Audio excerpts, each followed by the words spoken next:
Hello, Divine Ones. Welcome to my show. I am Jerome Braggs, an intuitive guide who helps spiritual seekers self love their way to greater well being and lives that feel like heaven on earth. And today I want to share with you something from my own personal journey. I want to talk a little bit more about my own personal journey today, particularly why it took me so long to heal myself the second time around. So, if you're new to me, I want to share a little bit of my journey. So, um, when on in January 1st of 2004, I had checked into an emergency room with what I thought was the flu. I was having flu-like symptoms, but ended up being diagnosed instead with kidney failure, pneumonia, pancreatitis, anemia, giardia, which is a parasite. And if all that wasn't delicious enough already, they diagnosed me with AIDS. And then the doctors gave me 7 days to live. Well, at that time, had already been on a spiritual path for a few years, really believed. I was 24 years old and already believed that I was a soul having a human experience and that as a soul, I could create my own reality. And so this was just something that I needed to create for myself. I needed to create a miraculous healing.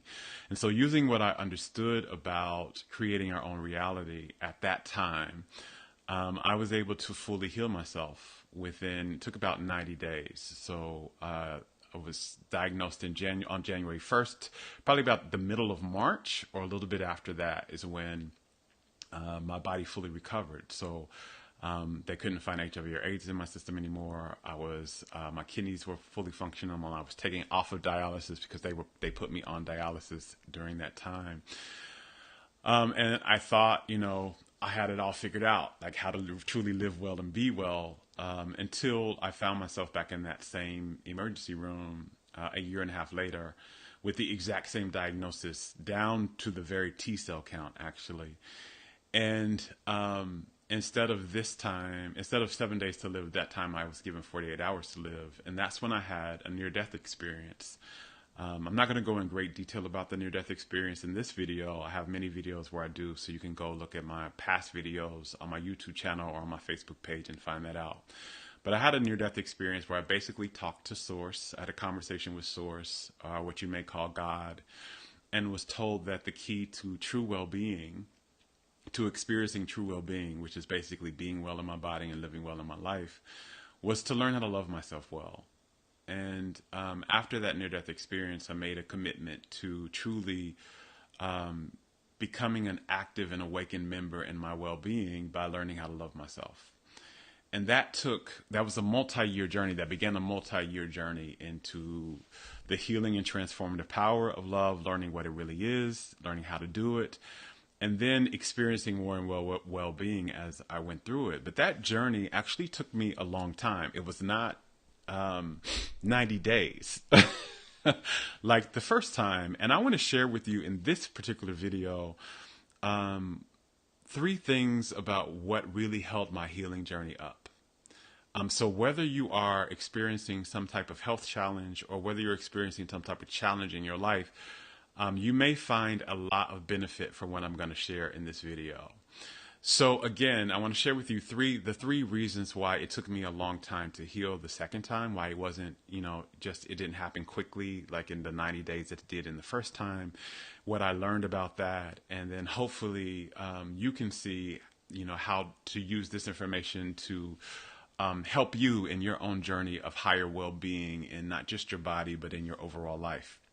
So the first thing that really hindered my healing process, and that was different the second time, that wasn't there the first time, is my belief. So the second time around, I really found it very hard to believe that I could heal myself. So when the first time happened, my belief in the fact that I could heal and heal completely was solid. It was strong. It did not waver one bit. And that's what a lot of people that are in my life, especially my parents, talk about even to this day, is how absolutely assured I was that I was going to heal. And again, these particular things, kidney failure and AIDS, are things that the medical community says are incurable. and that you'll have for the rest of your life. And not just all they're incurable, but they're terminal illnesses. I did not believe that the first time in any way, in any shape or form. I completely believed that I could create a healing for myself and that my body would be well again.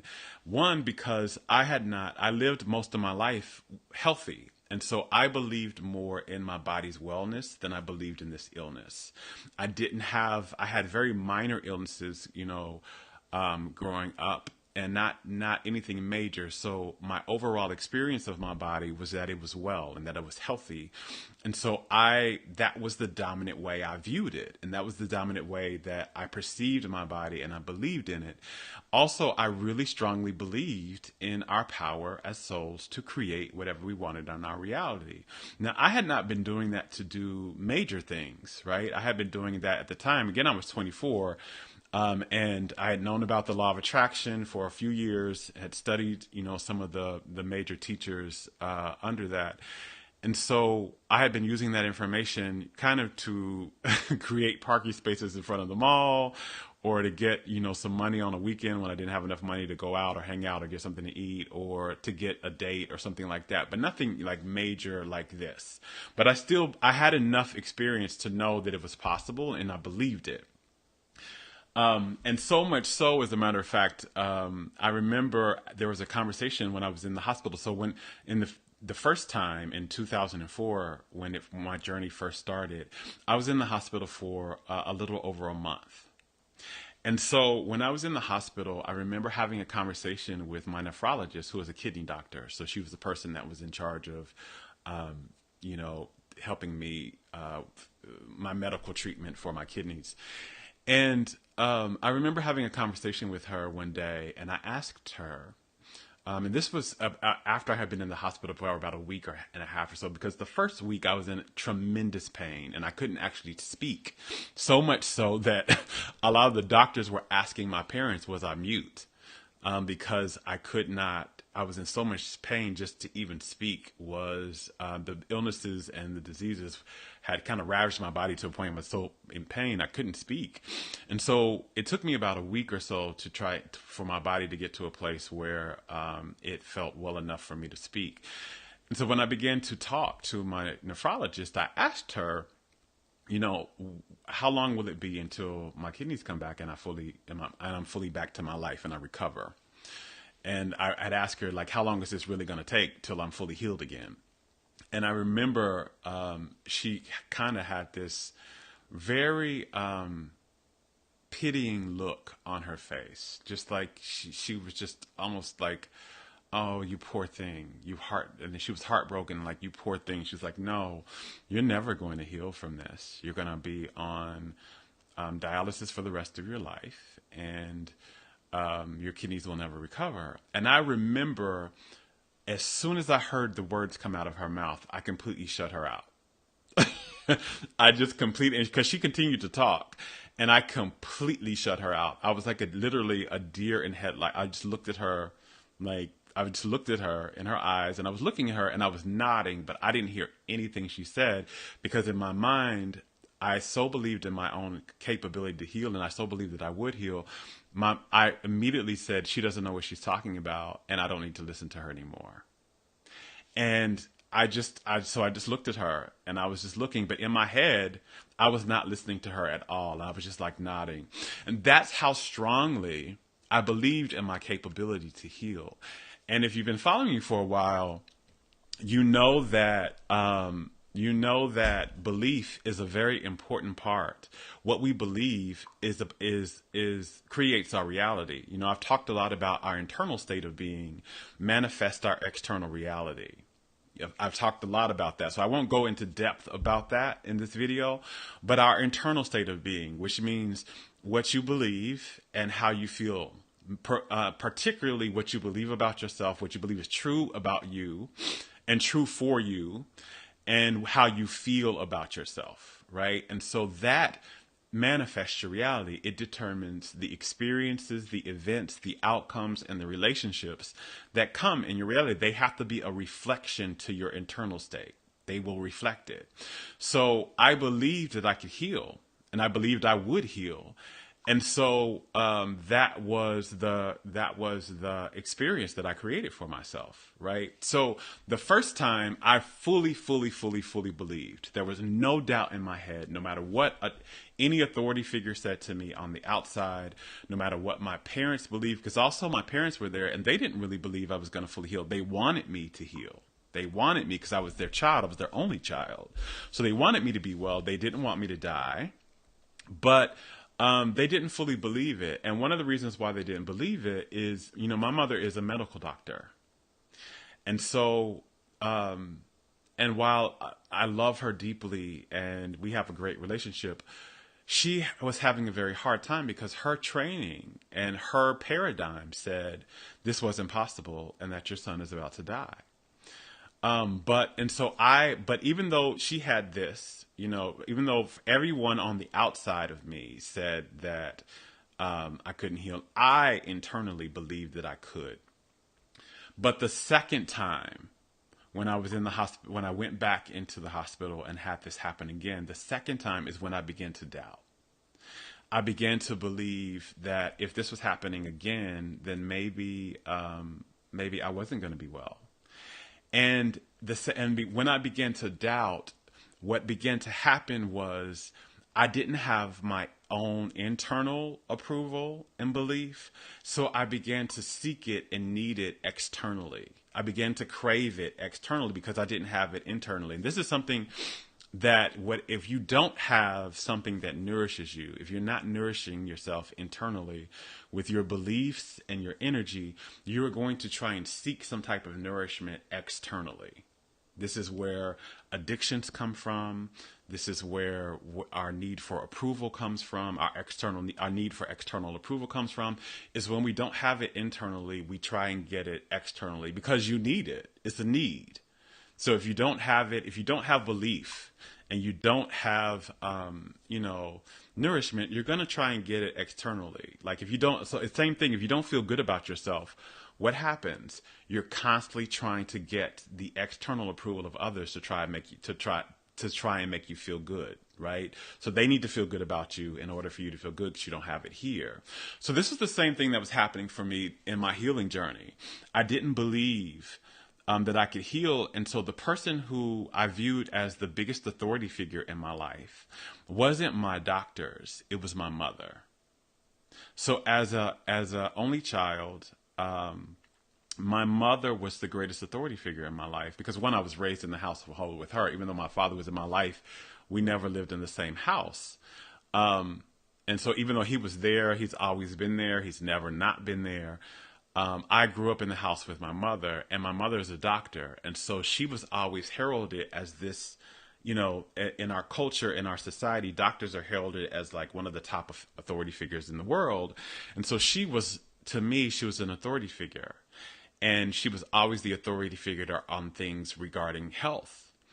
And so I needed her. I really craved for my mother to be able to say, you're going to heal from this.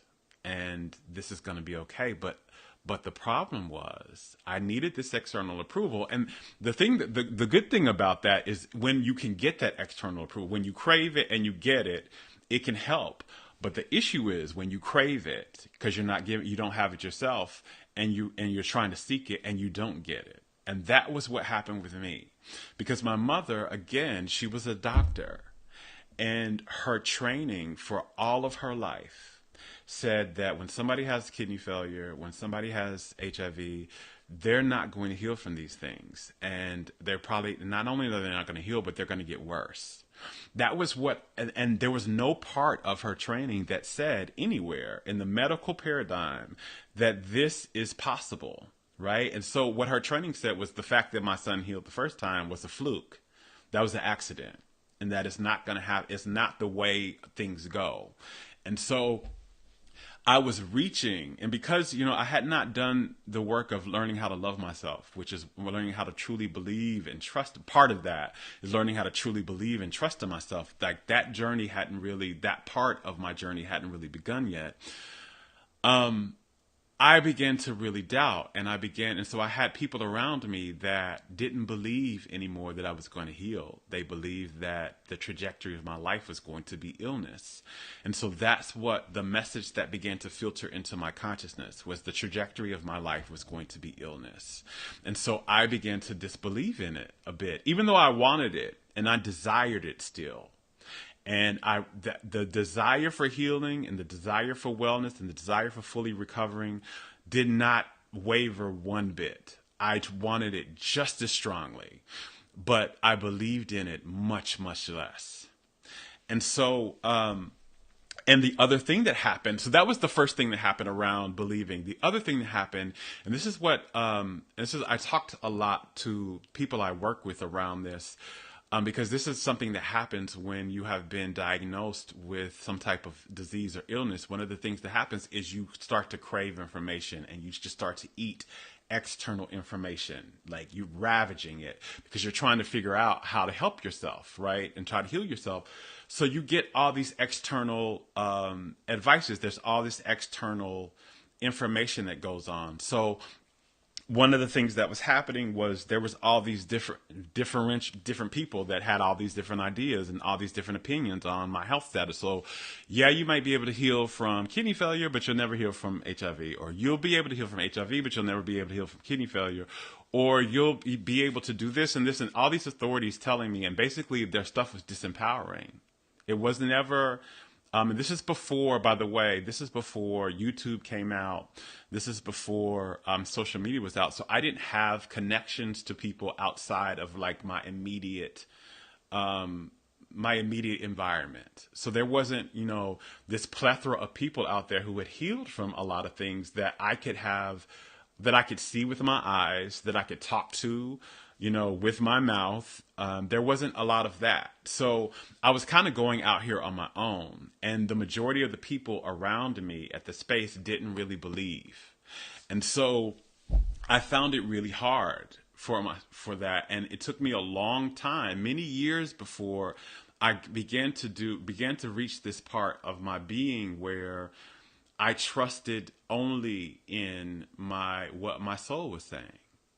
And I trusted only in what my internal guidance and internal wisdom was saying, and that I no longer trusted in external voices. I only listened to the internal voice. That took a while. That didn't happen right away.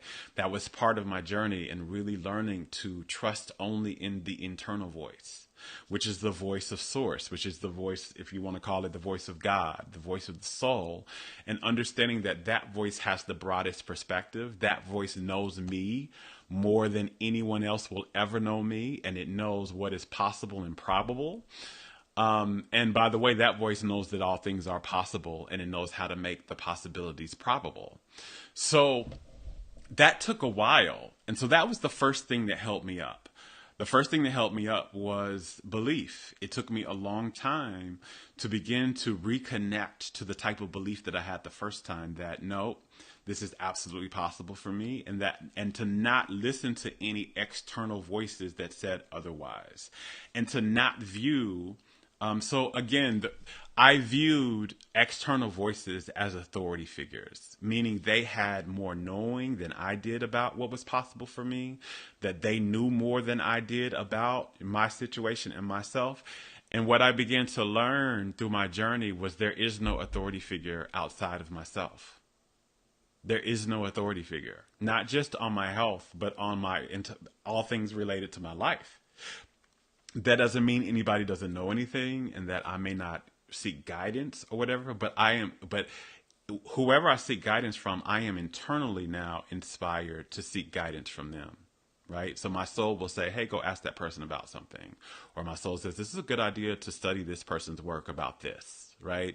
Not just reaching and seeking. I am always internally guided, and I'm still internally guided from a place to know that the only authority that exists is my soul, is what goes on internally. So that was the first thing that held up. And that took me several years to get to a point where I understood that the only authority figure that I listen to is my soul. unless I'm guided by my soul. And again, I'm still listening to my soul, but unless I'm guided by my soul to listen to or to study or to seek counsel from some external person or thing. So that was number one. Number two was so outside of not believing anymore, the second thing that happened was I was no longer doing what I felt was the best thing for me to do to heal, what I felt was healing, right? So I was disconnected a bit from doing what I thought was best for me. So let me say that. So I was disconnected from doing what I thought was best for me. So when I first started in the first time, I did, again, because I really fully believed and I was fully confident in it, I did not do anything that I didn't believe was the right thing for me to do, except for one thing, and I'm going to share that with you in a second. But whatever I thought was best for me to do to heal, right? Whatever I thought was healing and that would help me heal, I did it. So at that time, I was doing visualization. I was meditating. I adopted a certain way. I adopted a certain diet. I took certain herbs. I saw an energy healer. I did all the things that I believed were helping me heal, even if the people, the authority figures, thought that I shouldn't be doing it and they thought it was wrong. Like there were certain things I was doing, certain herbs that I was taking that my doctors they advised me against doing it because they was like that. You shouldn't be doing that. You should just focus on the medicine. You shouldn't be doing that. You should just be, because that hasn't been studied. But I truly felt like this was the thing for me to do. And I believed in it and I did it anyway. Right. And so because I did it, I felt empowered. I felt like I was headed in the right direction. And I felt like my entire process was helping me and serving me. And so that, again, is very, very, very, very important that you do what you feel is the right thing to do, that you feel is the right thing to do, not what your family feels is the right thing for you to do. Because, by the way, my family also didn't believe in what I was doing. They didn't think that this was right. Because one thing that I did that went against, one thing I did that went against what my doctor said was I took herbs. I was taking certain herbal remedies to help me heal. There was something I was doing that my family didn't believe in, which was I became a vegan at that time. And so my family didn't understand. And this is before veganism was very popular. This is before veganism was well known and well studied. This is before, especially before there were a lot of people of color that were vegans in America. Like this is before all of that was popular. It was unheard of for a black man to be a vegan. When at this time where I was in. And so my family didn't understand. And because they were helping me, because I was in a space where they came up and I couldn't really help myself a lot because I was weak and I was going to dialysis 3 times a week. And so I had, at that time, a lot of weakness. And so my family was helping me cook. They were helping me do grocery shopping. And and they were used to me eating meat a lot. And so at that time, they had to cook for me, and so them not cooking meat was something that they were very kind of adamant against. But I was very clear on this is what you're going to do, and this is what's going to help me, and I'm not going to accept anything else. And even also my doctors did not want me to be vegan either because they wanted me to eat a lot of protein, and particularly animal protein.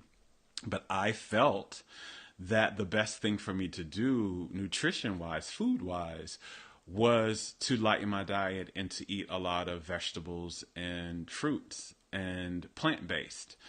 This is before, actually, I think it was called plant-based, so basically just vegetables and fruits. But again, I believed in that, and I did it, and I followed it until I got kind of an intuitive guidance that I needed to add some animal protein into my diet. And so I began to eat fish, and I began to eat, again, clean fish. And that helped me. And when I began to eat that, it helped me even more heal. So I followed only what I believed in, and what I believed in helped. And so this is another thing that is very important because um, when I got my psychology degree, so I have an undergraduate degree in psychology, and one of the things in my studies in psychology that I found very fascinating was the placebo effect. And we did a whole class on this whole phenomena. And the placebo effect basically is where in medical studies that they will offer someone they'll offer a treatment and to a group of people, and they'll split them in two. So the one group of people will receive the actual medicine that treats this particular illness or situation that they're, and not even just illnesses. Sometimes the placebo effect was in surgeries. So they'll offer them the actual medicine that is supposed to be the treatment for that thing.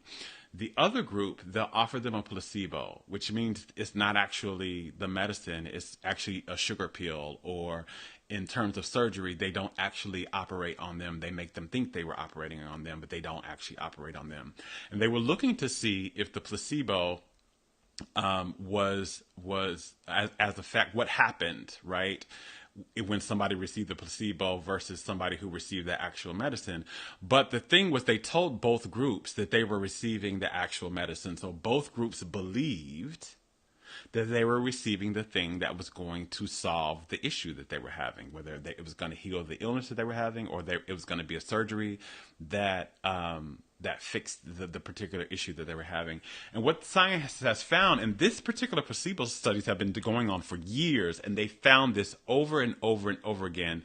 The majority of the studies have found that the placebo has been just as effective as the medicine, if not more. So they found that whether the person, so for instance, I'll share two studies that I remember. One of them was they were giving people this medicine. I can't remember what particular illness this was, but they gave them medicine, and what they found was they gave them these pills, and some of the pills were medicine, and some of the pills were not. And what they found was if the pills had color to them, like the sugar pills, if they gave the sugar pills and they were colored, like the pill was red and white, or it was purple and something, it had even more positive effects. That they experienced the same healing from the illness as the people who took the actual medicine. The people that took the placebo had the same healing, and even more so, even more people healed when that pill was colored. So it really made them believe if they were taking some type of colored pill, this is actual medicine, right? So again, they weren't taking any medicine at all. They were just taking a sugar pill, but they healed just the same as people who were getting the medicine, because their belief was, I am doing something that is going to heal me, right? And so again, remember what I said in the beginning, your internal state of being determines your external reality. So if you believe within yourself that you're doing something that's going to heal you, it has to heal you. It has to heal you, right? And so the other study was the study that they did with knee surgeries. So I don't know if they were orthoscopic knee surgeries, but I think they probably were. I don't remember exactly, but I know it was particularly knee surgeries. And what they did was these people needed these knee surgeries in order to, they were having problems walking, and they were having a lot of pain, and they weren't able to fully ambulate well, right? And so they needed a knee surgery in order to release the pain and also to walk better. And so they separated them into two groups, and one group received the actual surgery. So they went into the knee, they opened it up, and they performed the surgery where they went in and they took whatever it was out, or added whatever it was that needed to be in. They sewed them back up, and they had the actual surgery. That was the group that got the surgery. The group that didn't get the surgery, they did the same. They took them into the hospital. They had them in their hospital gowns. They put them under anesthesia as if they were going into this very surgery. They did all of that. They made them believe they were actually going to have a surgery. So they did everything to make them believe that. They put them in the hospital gown, they put them in anesthesia, they went under and they actually got the anesthesia where they fell asleep and went under. They were rolled into the operating room so they could see that they were in the operating room before they got the anesthesia, all of that. But when they got the anesthesia and were put out, what they actually did was they made the incision in the knee, right? Where they would do the operation. They just made the incision, opened it, and then closed it right back and sewed it back up. So they didn't actually operate on it. They just made an incision and opened it so that when the person came back awake, they would see that there was a scar on their knee and again think that they had actually received the surgery. But they had not received surgery at all. And what they found was the people who had received the surgery, their knees were getting better. They had dramatic reduction of pain and all of that. And what they also found was the people who didn't have the surgery, that they had just done a little incision and just closed it back without operating on them, they also had drastically reduced amounts of pain, and they were walking normally and better again, even though they didn't have the surgery. And so again and again and again, science has found this, but what science hasn't done and the medical field hasn't done was really take this as a viable information about how we need to approach our medical paradigm. That belief and what we believe in actually affects the outcome of our health, right? So having said all of that, and I'll do a whole nother video on the medical paradigm and what I think is really where it's beneficial and where it's not, where it's detrimental.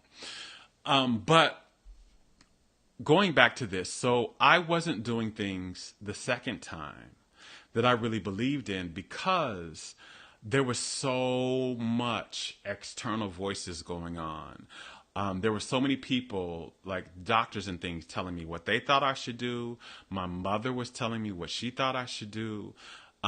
Again, I was reading all this information, right? Trying to figure out how I can help myself, how I can heal. And everything I read, every book I read, every expert I went to, it was always opposing to the very thing I had just read before.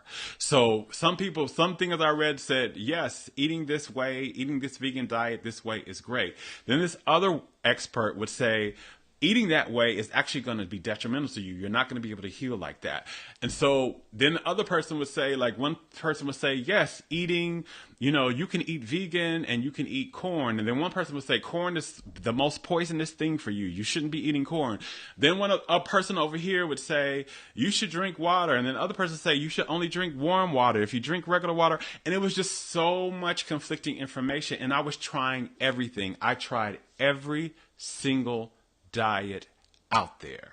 I was vegan. I was raw vegan. I ate for my blood type. I did the lemonade diet. I fasted, I juice fasted for a month and more, I think. I did everything, and it was I was all over the place, and I never truly, and all of that while I wasn't listening to what my internal guidance was actually saying, and I never felt truly empowered. I never felt truly empowered, right? I was never doing what made me feel empowered. That's the other thing. So let's talk about the energy behind things. So when you do what you feel is right for you, you breathe life force energy through you and you feel empowered. When you don't do what's right for you, either you're not doing it because a doctor's telling you that that's not what you should do, or your friend is telling you that's not what you should do, or your parents. See, that's another thing when you have an illness. All your friends come out of the woodwork with all this different information, and they start to tell you what they think you should do to try and heal yourself. And you have all this external information. That's why I did this video. I think I've done a video on it. If not, I know I've written about it, where I talk about trusting insight over information, trusting your internal guidance over external information, because your internal guidance is the authority figure. But so I was making all this external stuff the authority figure. I was studying and talking to wellness experts. I went to holistic doctors. I went to alternative practitioners.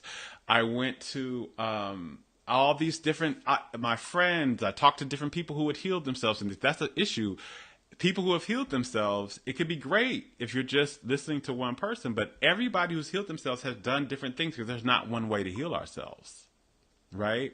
So it's so you get all this different information and you never know what's right for you. And I was always going like this. I was teeter-tottering here, there, do this, juice, don't juice, eat meat, don't eat meat, eat vegan, but only eat raw alkaline vegan. Oh my God, you're eating raw alkaline vegan, but are you eating indigenous alkaline vegan? Are you eating indigenous alkaline vegan, but are you eating indigenous to Africa, or are you eating indigenous to North America? It was just all over the place. And I got so much information that I was confused and I felt disempowered. And I never felt like I was truly going in the right direction. And if I did feel like I was going in the right direction, I only felt like it for a second, because I would be going in that direction. And then all of a sudden I would get some new information that would be saying, hey, that direction you're going in is the wrong direction. So you need to be going over here. So I always felt like I was doing the wrong thing, and my life was getting smaller and smaller. And this is something that I know, if any of you all who are watching are experiencing a chronic illness, you can testify to this. I know you can, because your life begins to get smaller and smaller and smaller. So before, there's all these possibilities and all these things that you can eat, or all these different healing modalities that you can do that you thought would help. And then all of a sudden it comes down to this, to where the only thing I really felt safe about eating was like apples and kale and like just really, and chickpeas. It was like my life had just come down to that, and I felt deprived, by the way, because that wasn't all I enjoyed eating. That wasn't I'm a foodie. I love food, and I had really just disconnected from my joy for life, and my life was stressed, and it becomes stressful. That's another thing. Not only are you confused, not only do you get disconnected from your joy, but you also begin to build more stress, which is the opposite energy from what helps you heal. Ease helps you heal. Stress does not. Stress causes illness. But I began to be so stressed out. My life was more stressful than it was before, because I was constantly teeter-tottering and constantly seeking external advice, and constantly being made to feel like what I was doing, I would feel like it was right for a second, and then around the corner, here comes someone that says, oh, that's actually not right. You should be doing this. And so I was always feeling like something was wrong. And that would make me feel stressed again. So I never felt empowered. And I keep saying empowered, because empowerment breathes life force energy through you. And if you've been following me, you know that the greatest determining factor for your health is the amount of life force energy you have in your body.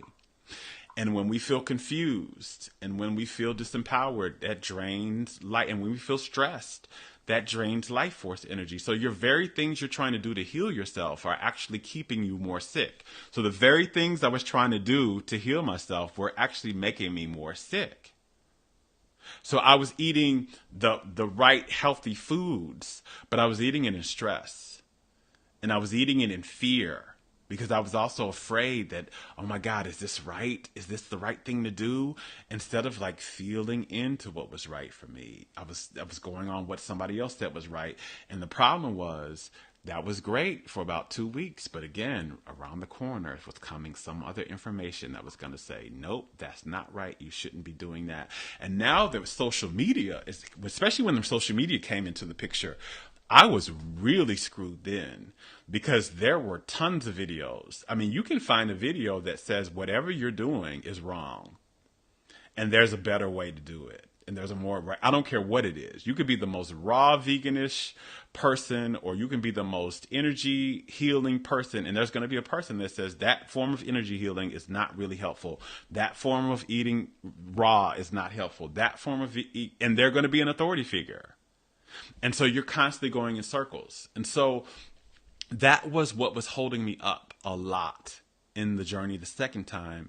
And it didn't shift until I made a decision that I wasn't going to listen to anything externally. I was going to stop reading about how to heal myself. I was going to stop reading all the blogs and all the healthy books. I was constantly buying books about healing, constantly. And again, every book said something different. They might have had some things that were similar, but they always had something that said whatever I was doing was not the thing to do. And so, no matter what I was doing. And so I stopped reading books about healing. I stopped watching videos. I stopped talking to other people. And I just started to spend more time really coming into terms with what did I actually believe? What did I feel? And what did I really believe was the best thing to do for my healing? I sat down. I would do a lot of meditation. I did a lot of walking in nature, and I would get a journal book and I would ask my soul, what is actually the best thing for us to do to heal ourselves? And what I really came to terms with was, for me, that meant eating for me was mostly plant-based, not all plant-based, not completely plant-based, but the majority of my diet was to be plant-based, right? And to be, and not like just indigenous plant-based, but eating what I felt was good for me and that I enjoyed. The other part of it, and also to that sometimes I could eat meat, not that I could eat it every day, not that I could eat it frequently, but that I could eat it. And mostly when I would eat meat, that it needs to be clean, and that I need to know where it comes from, and that I need to feel like it came through an honorable source. That's what felt right for me. Also that I need to do the energy work, right? To do the work of loving myself, also seeing energy healers to help me make sure my energy is moving, the life force energy is moving clearly through my body, and that I'm clearing blockages so that it can be filled up and it's not being drained anywhere. And so those were, and there's other things, again, I'll do another video about what I actually felt was right for me. But when I made the decision to do what was right for me, and here's another thing, when you don't do what's right for you, you feel like you're betraying yourself. And I always felt internally somewhere like I was betraying myself. And when you feel like you're betraying yourself, that is another big energy that drains life force energy out of you. So even though I was doing what, this health expert said was right, or this nutritionist that I went to said was the right thing, or this doctor said, or my parents said, and it was, or the greatest, study that came out that said this is the healthiest thing that you could do, or this healing book said this was the healthiest thing to do. I was doing the healthy thing. I was eating the healthy foods. I was, doing the healthy exercises, but they weren't what I was naturally feeling to do. I felt like I was betraying myself. And so I was doing the healthy thing, but making myself sicker, right? Because anytime life force energy is drained from you, that's actually making you sicker. And so eating a certain way, taking herbs was another thing that I believed in. I believed in a certain herbal program. And so when I began to do that again, when I began to do the things that I believed in and stop doing everything else that based upon what other people were saying, and I only listened to me, and I only did what was internally felt right for me, my health began to it began to improve literally within a matter of days, not just like weeks. I literally saw things improve in my body in the matter of days, because I was doing what I believed in again, and also I was doing what I felt was right for me, so that my energy was clear, so that life force energy was flowing more freely through me, right? You can also call it chi, you can call it prana. It's just basically your soul's energy. It was flowing through me when I wasn't betraying myself anymore. My soul's energy was flowing more freely through my body, and that helped my body heal.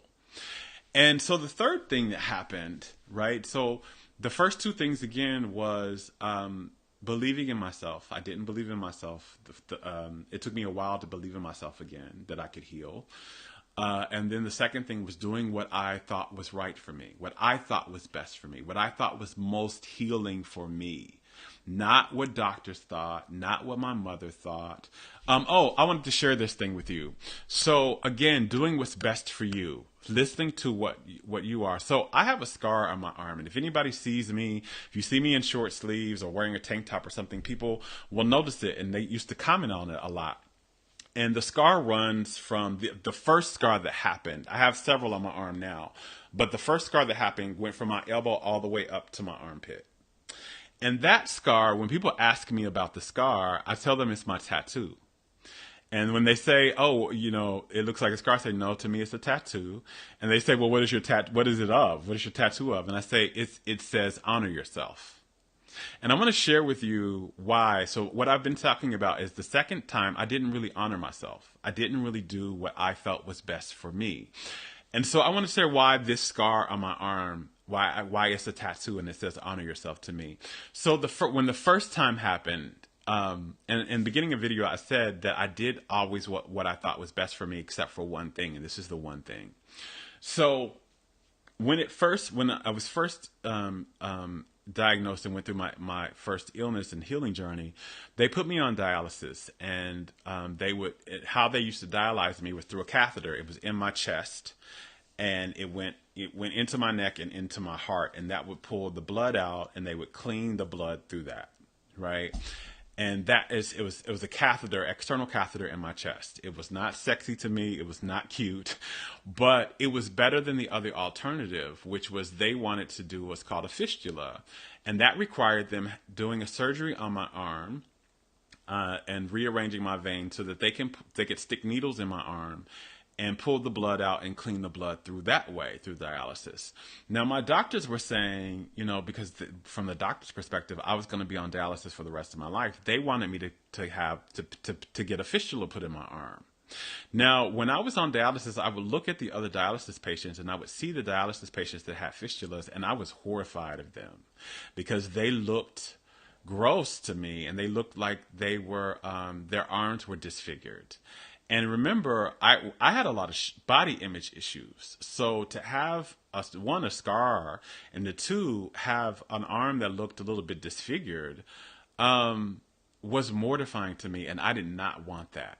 That was a big thing I did not want. I didn't want that. I'd rather have this thing in my chest, because it was just a little hole that was in my chest, and the catheter and that would leave a very small scar. But this thing looked like it scarred and big, and it made them look like their arm was disfigured from how it naturally should have been. And so I didn't want that, and the doctors kept pressing it, and I kept saying no.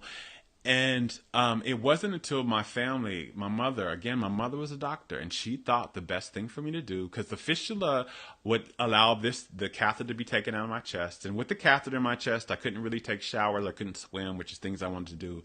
The fistula would allow you, there was nothing foreign in your body really, so you could swim, you could do your normal activities and things like that.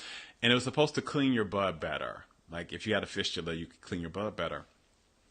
And so to her, that was the best course of action. And so every night she would talk to me about it when she was, every night, I think you should get a fistula. I think you should get a fistula. I think you should get a fistula.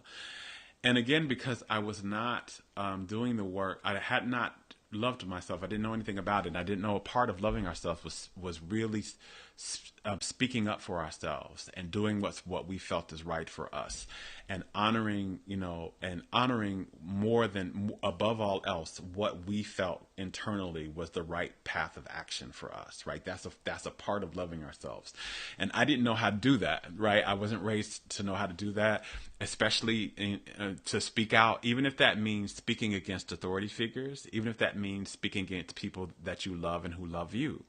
Right? And so that was very hard for me to do. I didn't like conflict. I didn't like, I viewed other people as authority figures over my own self. And so although I didn't want it, I was getting all these people saying, do this, do this, do this, do this, do this.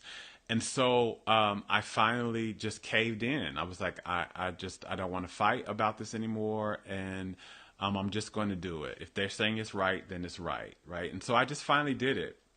And ended up putting a scar on my arm all the way through here, and I can't raise these sleeves up. But I've done a video where I've even showed you. But if you've ever seen any videos where I have short sleeves on, you can see it.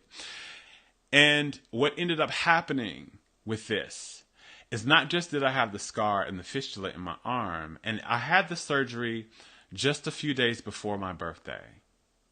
So my birthday is March 5th. So I had the surgery it was in March. I think it was like March 2nd or something like that. And I had the surgery. And what ended up happening was maybe a week, not even a week after I had the surgery. So I felt, by the way, I need to go back. So why I didn't want the surgery was not just that I feel about I didn't want the surgery because of the scarring and dysmorphia, but I also was feeling internally, I was getting this internal nudge, this intuitive nudge that my kidneys were going to heal and that I didn't need that. I didn't need to get that thing because my kidneys, I was going to heal. I wasn't going to be on dialysis forever. So I didn't need that. Right. I was going to heal. And that was the message that was coming through. But again, this is early in my journey. So I didn't really know how to trust that above everything else. I didn't know how to follow that above everything else. So these voices were stronger to me than this voice. So I had the surgery just a few days before my birthday. Maybe 4 days after my birthday, which was probably like a week after I had the surgery, my kidneys fully came back. They fully healed, and I was taken off of dialysis, and I didn't need dialysis. And so the fistula was made mute and null because they couldn't use it, and it never got used because my kidneys were back. And so that was a big aha for me. It was the first aha. I needed several more ahas in my life later before I really began to understand how to truly honor and trust what was coming in with me. But that was the first major aha that I got. That was like, you need to listen to that voice above everything else because it's right. And it's telling you, it told you didn't need that surgery because your kidneys were going to heal and they were going to heal soon. And they did.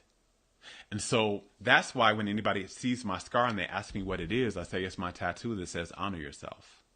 Because it's my reminder now. Every time I look at it, I am literally reminded, honor yourself above all. Listen to yourself. Listen to what's coming through, the insight and the intuitive nudges that are coming through within you above anything else. So I wanted to share that to close out the second thing, which is to honor. I didn't honor myself. And so that's what I began to do. When I began to honor myself, which is trusting in what I believed was the right path to do to heal myself, I began to heal. The third thing was what I didn't prioritize my soulicious. I did not prioritize my soulicious. And so that really, this is the big, I say this for last because this was actually the biggest thing that held up my healing journey more than anything. And this is the biggest thing that when I work with clients, if you will do this one thing above anything else, you will see radical healing in your body. And that is what I call prioritizing your soulicious. Soulicious is a word that I made up. It's trademarked, by the way. But soulicious means nourishing and delicious to your soul. Nourishing and delicious to the soul part of you. So something that I teach now that I learned is that we are taught to believe in. I've talked about this in depth in the last few videos. As a matter of fact, I did a video, I think it was the last video I did, where I talked in depth about the two parts of us. But there's two parts of our being. But we are taught to really only understand one part and to address the living of our lives towards this one part, and that's the biological part of us. That's the part of us that you can see. It's the body. We are taught to believe and to orient our understanding of ourselves towards this biological part, towards this physical part, right? But the understanding, if you're a spiritual seeker out there, which I'm sure you are if you're watching this video, because that's who I speak to. If you're a spiritual seeker out there, you know that that's not all to you. Right? That you also are a spiritual being, and that the spiritual aspect, the soul aspect of you, is the largest part of your being. I like to liken it to an iceberg, right? So if you see an iceberg, the part that you see that's above the water is the smallest part. The biggest part of that iceberg, right? Like almost 3/4 of that iceberg is beneath the water. It's what you don't see. It's the same with us. The biological aspects of our being is the small part. It's the part that you can see, but it's the small part. As a matter of fact, it's only like 5% or less of what you actually are. The biggest part of you is the soul part, the spiritual part. And that part is made of energy. So you have a biological part of yourself and you have the energetic part of yourself. And both of those sides of you have needs that need to be met in order for you to experience well-being. The biological part needs food, it needs sleep, it needs water, it needs air, right? You give it those things, it will. If you give it those things and you give it the accurate and efficient amount of those things that it needs, supposedly it's going to thrive. But here's what I learned, and here's something I learned along my journey, and that I got a lot of channeled guidance around, is that when we experience acute illnesses, the root cause of our acute illnesses mostly is that our biological needs are not being met somehow. So we're not getting enough proper nutrition in some way. We're not getting enough, proper food in. We're not getting enough sleep in. We're not getting enough water in, or something like that. And those things, when we're not drinking enough water, or we're not eating enough, the right nutrition, or we're not resting enough, those things will cause acute illness in the body.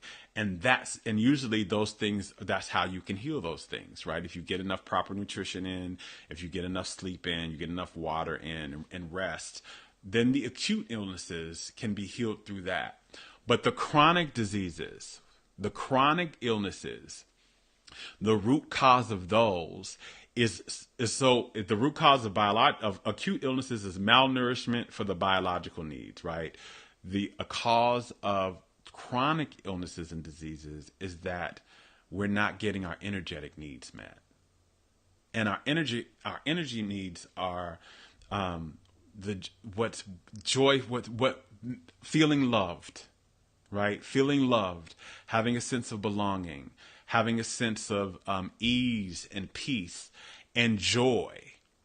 We need those things. Just like our biological needs, we need to eat, and we need to drink, and we need to sleep. We need a feeling of belonging. We need belonging and connection. We need to feel loved. We need peace and ease, and we need joy. And you need consistent and frequent application of those things. Those are solicious items, right? Those are the things that are nourishing and delicious to the soul. That's what nourishes the soul. And nourishes is what gives the soul, basically what gives the soul what it needs to grow and be healthy, right? So what gives your energy, your life force energy, what expands it and grows it in you and allows your energy to be healthy, is those things. And we have to prioritize those things. So the first time when I healed myself, what I didn't know, because I didn't really understand a lot about the energy side of ourselves when I first started. So although I actually was meeting those needs, but I wasn't doing it intentionally, and I wasn't doing it from an aware space. So I didn't know that's what I was doing, but I was doing it. So one thing that was happening before I became ill was I was feeling very lonely. I had moved to Washington, D.C. I just graduated from college. I had moved to Washington, D.C. I didn't have any friends there. I didn't have any family there. I felt isolated. I felt alone. I was starting to not enjoy my job. My job began to be stressful for me, and I wasn't enjoying it.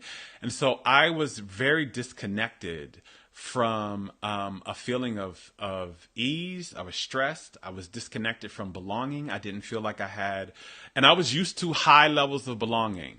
All of my life, I've been in high levels. I have lots of cousins. I've spent a lot of time with them growing up. Always had a large group of friends that I was with. In college was the same way. I had a large group of friends. I spent a lot of time with them. I was used to that. And when I came out of that, I started to feel my sense of belonging was diminished. My sense of joy was diminished. I wasn't doing the things that really brought me joy. I didn't feel loved. I talked a lot about, I had a lot of shame. So that was one way I didn't feel loved. I wasn't feeling loved by myself, but I didn't feel loved. I didn't have love in my life. Now I'm not talking about like an intimate lover relationship. I'm just talking about people who love you, who make you feel seen and heard and valued and accepted and appreciated. I didn't have a lot of that. But when my illness, when I was first diagnosed on January 1st of 2004, my family flew up and they stayed with me for a while. And my mother, my father, and one of my favorite aunts in the world came up, and I had this feeling of absolute love. And one of the things we used to do every night was we would go around the room as I was going to bed.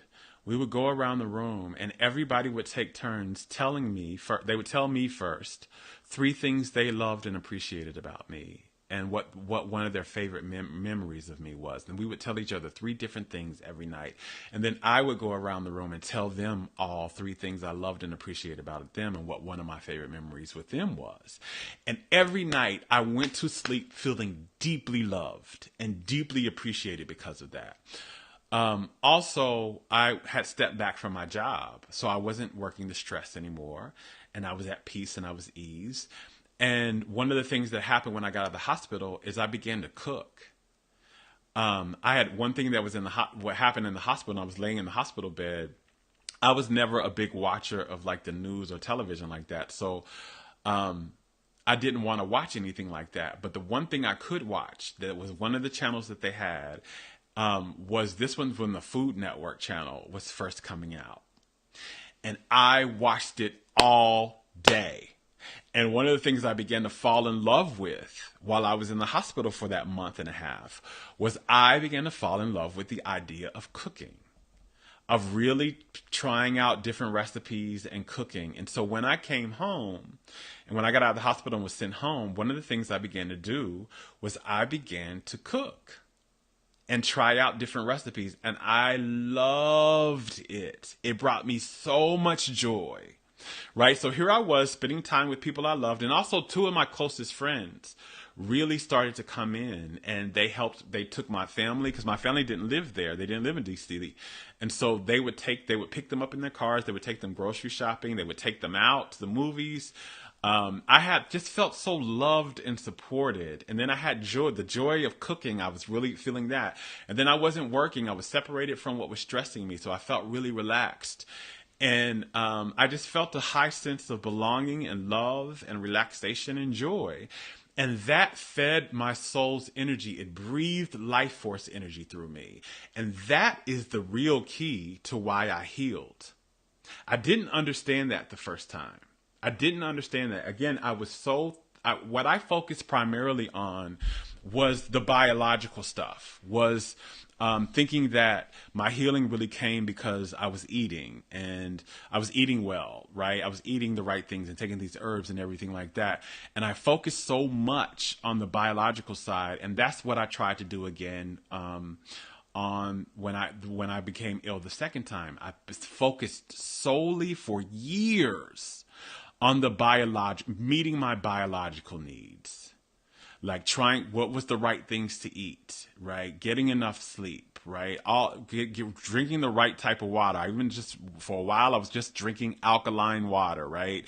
For a long time, I was so focused on the biological stuff. What was the right diet? And again, I told you, I tried every diet on the book.